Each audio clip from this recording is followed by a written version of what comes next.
Football English premier ষষ্ঠ রাউন্ডের খেলা শুরু হচ্ছে আজ বিকেল 5:30টায়। পয়েন্ট টেবিলের শীর্ষে থাকা দল ম্যান সিটি মুখোমুখি হবে নিউক্যাসল ইউনাইটেডের।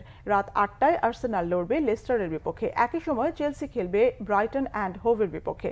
রাত 10:30টায় উলফসের মুখোমুখি হবে লিভারপুল। ইংলিশ প্রিমিয়ার লিগে টানা 4বারের চ্যাম্পিয়ন ম্যান সিটি এই মৌসুমেও লিগ রেসে শীর্ষে আছে। 5 ম্যাচ শেষে 4 জয় এবং 1 ড্রতে 13 পয়েন্ট নিয়ে অপরাজিত থেকে শীর্ষে আছে পেপ গার্ডিওলার দল। তবে ষষ্ঠ রাউন্ডে নিউক্যাসলের মাঠে তাদের কঠিন ম্যাচই খেলতে হবে।